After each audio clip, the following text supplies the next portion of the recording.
So, yeah. Good morning. This is Dirty Packs about other people know me as Brandon Princilio. So, my first nickname is Enzo. Enzo. So, that was my first nickname, and it was given when I was the age of 5 years old. So, I don't know what's the reason why they give me nickname Enzo, but couple years ago, so they give another nickname which is Dut. So until now, so um, they used to call me Dut. So until now, so other people asking my age, so I'm 24 years old.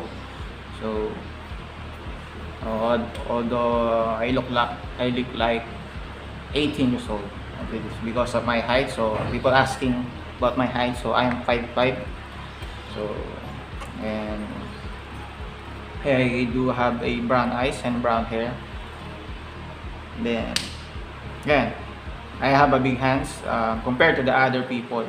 So even if you watch closely, so I do have a big hands. And also, yeah, every time I go to school, so I wear a cap.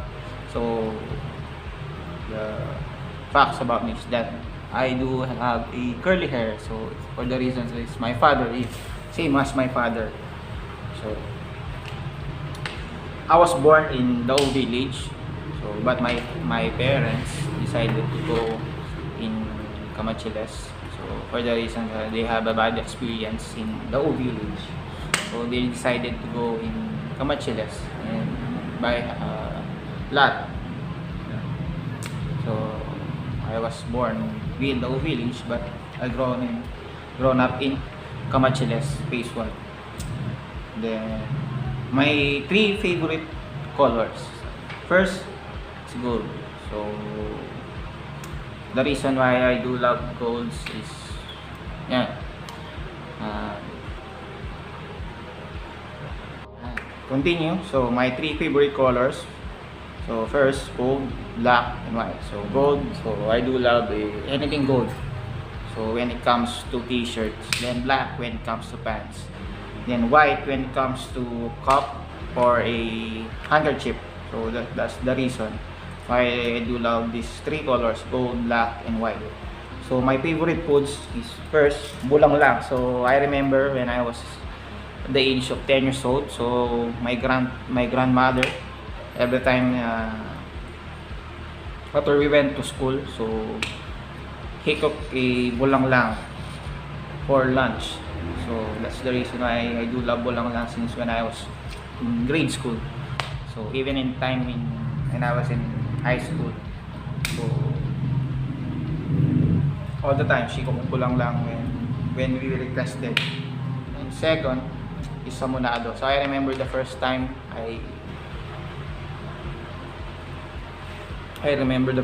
when after the convention, so one of my friends, he got a hamonado, and then she said if I like to taste it. So then to make the long story short, I took it. Then yeah, it was a nice food. So chicken cooking cheese. So that's the reason why I love hamonado. Then third is adobo. So my father he loves to cook adobo. So when we were in his house, so we requested food adobo. So when it comes to dessert, I do like sweet foods like pancakes and anything sweet. So when it comes to fruits and vegetable, so all fruits like jackfruits, apple, and what do we call this? Pongkan.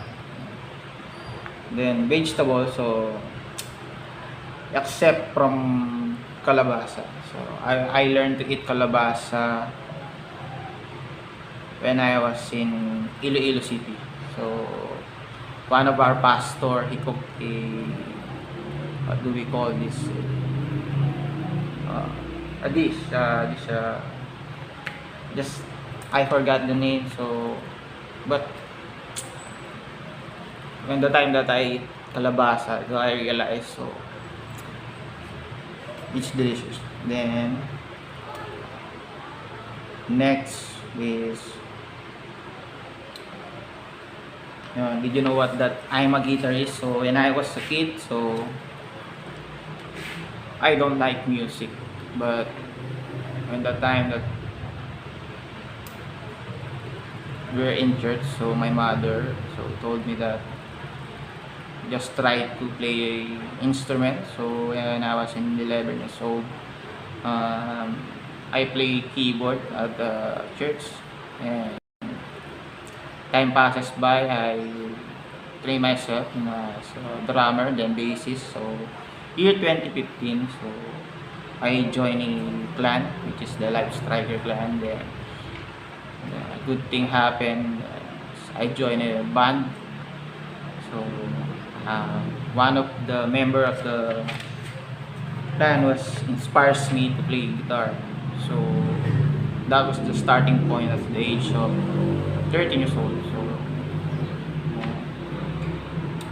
year 2015, I joined a band, which is the first band, which is the Escapade. So from that, so I started just a PA, or personal ally, that's what we called it. Then I trained myself harder, then spend more time with learning how to become a professional guitarist. That was my dream. So that's one of the 30 facts is, one of my dream is I want to be a professional lead guitarist in the world. So my favorite guitarist is Slash. So year 2016, so everything I enrolled in music in MCC. So that was in Mawake resettlement. Then I that was the starting point of my career. So my second band is the Three Aces in Tarlac. Then third band is the LJ or LFA. So then people know that I'm a guitarist, but they don't know that I'm also a dancer. So when I was a kid, so I do love to dance like Michael Jackson. I love those are my favorite dancer, Michael Jackson, Street Boys. Then not knowing at the age of 15, I do fell in love with playing guitar. So that was the good thing happened. So that was started my career. So I stopped then lastly, so I teach in music in last 2017 in MCC. So that was my first lesson in music. So music theory in MCC, Mawake resettlement. So I remember and we teach people. So they were amazing, and I was amazed too. So watching them learning how to play guitar. And last but not the least, so my favorite teacher is Sir Ross.